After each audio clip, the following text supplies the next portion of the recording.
Something that I've noticed recently is that I have refrained from using the word favorites in any of my videos. I have had this weird thing where I didn't want to share with you my favorite books or my favorite movies or my favorite podcasts or music or characters. I just didn't like using the word favorites. And I'm not sure why. I think it's because, first of all, I'm a Gemini, so I think it's mostly because I know how indecisive I am. But something that I've realized recently is that I'm allowed to change my mind. So today I thought I would share with you the romance movies that I have loved over the years. Romance is one of my favorite genres along with horror. These won't be in any particular order, but I will try and bulk some of the top favorites to the very end, so there'll be like some sort of anticipation in this video. The first one that I want to mention is this French movie that I watched a really long time ago. I can't remember the title in French. I think it's no, I'm not even gonna try and say it in French, but the English title is a little longer and it's called Love Me If You Dare. It came out in 2003 and it follows the trope of friends to lovers. So it's about these two friends, male and female, and they have been friends since they were younger. They sleep over each other's houses, and when they're teenagers they hang out a lot, and it follows, they play this game with each other. I think it's a form of truth or dare, but they mostly just do dares. The next movie I have on the list, I'm not exactly sure if you would consider it a romance.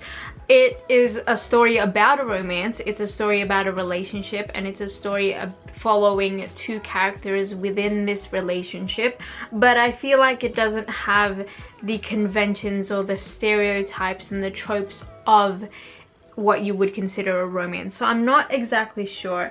It's a movie called Celeste and Jesse Forever, and it came out in 2012, and it follows these two characters who have been together since they were in high school. Everyone thinks that they are perfect for each other. They got married straight after high school. They dated for a while in high school, and they are really good friends, and they are definitely inseparable. But you find out earlier on in the movie that they are actually separated and they're getting divorced.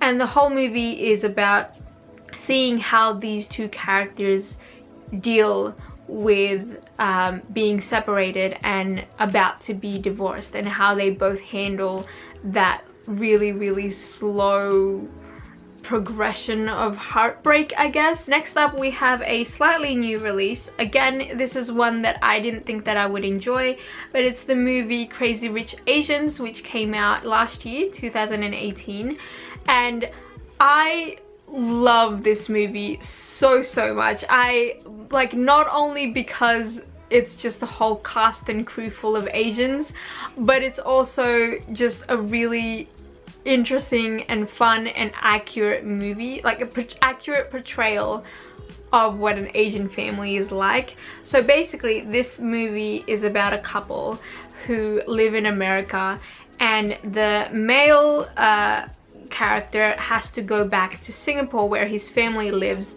for a wedding, and so he decides to bring his new girlfriend to Singapore. The thing is, this new girlfriend of his doesn't know anything about his family. She's never met them before. When she gets to Singapore, she realizes that her boyfriend is actually really rich, really wealthy in Singapore. But yeah, I really like the romance in this because I feel like the romance and the relationship between the two characters feels secure. It's just the drama has to do with family and culture, and I don't know, I relate to it so much because I feel like the portrayal of what an Asian family is like and how important culture is to an Asian family is very accurate to me. This next one is definitely more on the dramatic side, and it's the movie Love, Rosie, which came out in 2014. It stars Lily Collins and Sam Claflin? Is that his last name? I don't know. He played Finnick from the Hunger Games, in the Hunger Games movies, and it follows the trope of friends to lovers. So it's about these two characters, Sam and Lily. I forgot what their characters' names are in the movie. And they have been friends since they were 5, and they've been inseparable ever since. You know, they've been friends in high school, and they had this plan together that they were going to apply for university in America and move there together. What ends up happening in the very beginning of the movie is that Sam ends up moving to America and going to university there, and Lily Collins's character, Rosie, ends up staying behind in England because of something that happened that I'm not going to mention because I can't remember if it's in the synopsis or not, but it does happen really early on in the movie. But just in case, I'm not going to mention it. So she ends up staying behind. Sam ends up leaving. Sam doesn't know why she's decided to stay behind, or the real reason why she decided to stay behind.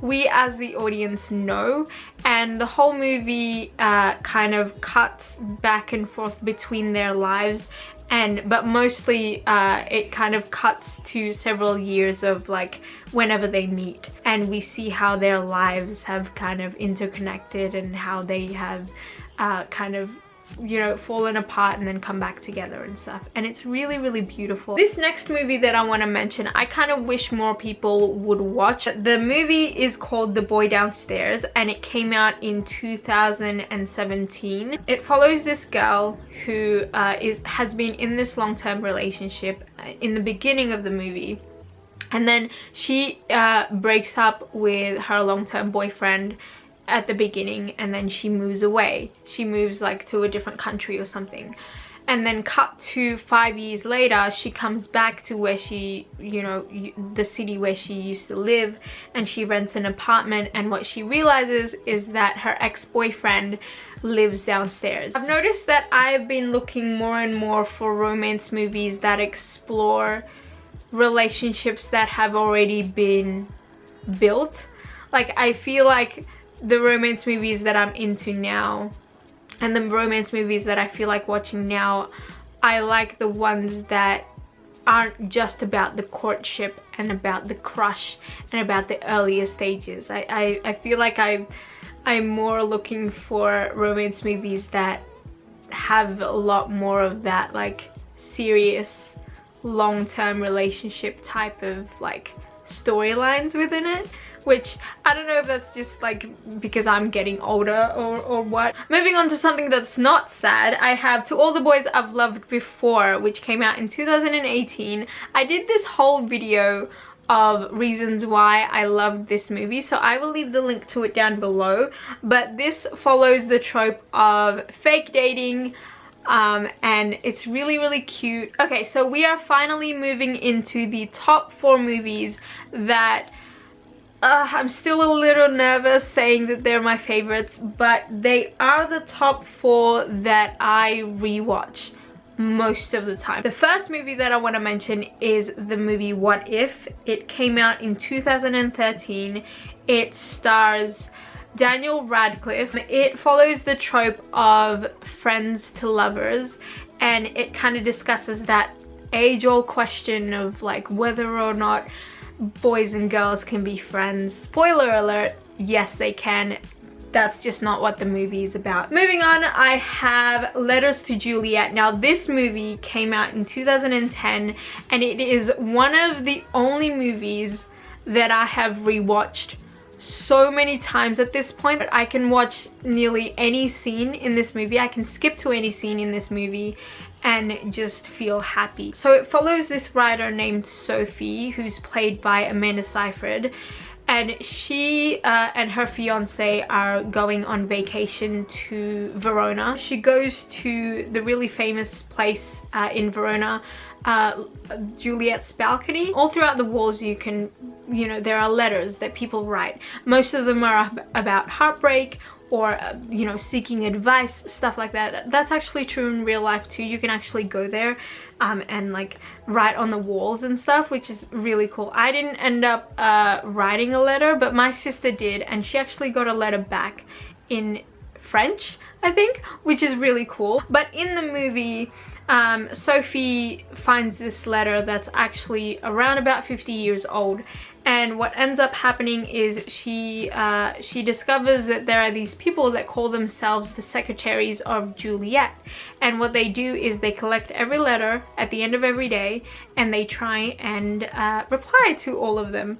So I guess they do that in real life too. I kind of wish I wrote a letter now. But anyway, so she replies to this letter that is around about 50 years old, and then a couple of days later, or like the next scene, I don't really know how long in the movie, but this guy comes into where she's at with the secretaries, and he tells her that his grandmother received her letter.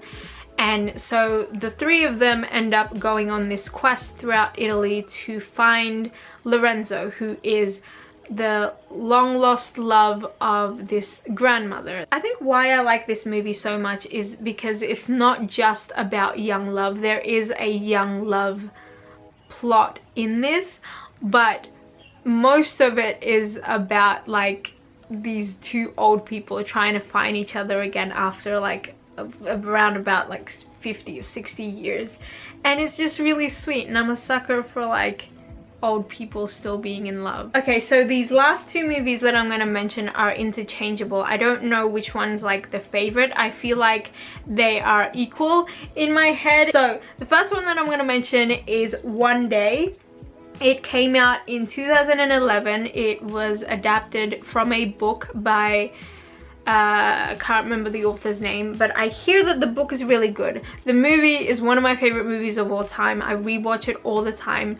It is more of a dramatic romance, and it follows the trope of friends to lovers. It stars Anne Hathaway, and it's about these two characters. It's Anne Hathaway's character Emma and this guy Dexter.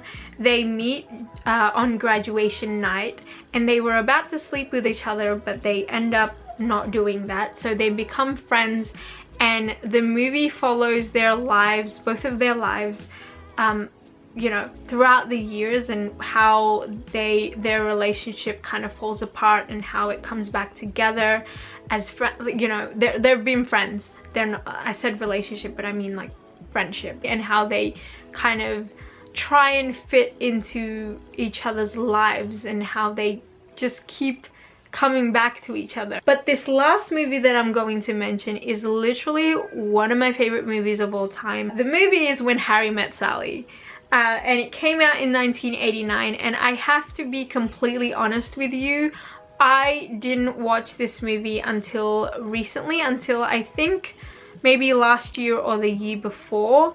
I think the biggest reason why I didn't watch this movie earlier is because I knew that I would enjoy it, which I don't know why I keep doing that. I always kind of hold off on enjoying something because I'm waiting for the right time. I should stop doing that. Anyway, this movie, if you didn't know, which I'm sure you do, is a friends to lovers type of romance movie.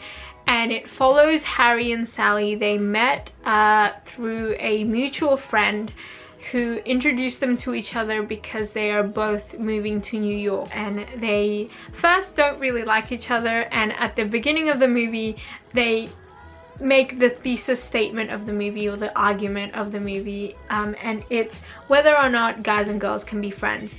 Again, spoiler alert, yes they can. This is just not the movie. The movie follows these two characters in a way where it kind of compares the two characters and compares how the two characters deal with similar things. It's such a great movie. So I watched this YouTube channel called Letters from a Screenplay. They dissect and analyze movies, and they do it in a way where they talk about the conventions of the movie, conventions of the genre or the characters or whatever. They did a whole video dedicated to this movie, and in that, when I watched it, I thought that what they had to say was really brilliant. I really love it. I think it gave me such a great perspective on romance and how to write romance. But in that video, they showed a clip of an interview that the writer Nora Epstein, I think that's her name, that she did, and she was talking about how she wrote this movie, and it made me fall in love with this movie more, because she said something along the lines of, a lot of romance movies do this thing where they want to show a romance and they want to show these two people that can't get together, and the reason why these two characters can't get together is because of outside forces, and she didn't want to do that for this movie. And it really shows, because there's nothing distracting us from Harry and Sally's life in this movie, and the only thing that's standing in their way of falling in love is each other, is themselves. And I think that that's like such an interesting way to tell a story. I love that way of telling a story, because it's not like you're trying to make a big deal out of like nothing. It's like, no, the problem isn't with anything else, the problem is like within yourself. And you all know I love characters and I love character development, so I think that's, you know, that also plays a part of why I love this movie so much. I might do another one of these videos later on, maybe talking about like romantic comedies. Maybe I'll break it down into like subcategories or something. Let me know if you want to, you know, see something like that. Please feel free to share with me some of your favorite romance movies down in the comments below. If you have any recommendations for me, please leave them down below. I'm always looking for more romances to watch. And I hope you're having a great day, and you will see me in another video soon.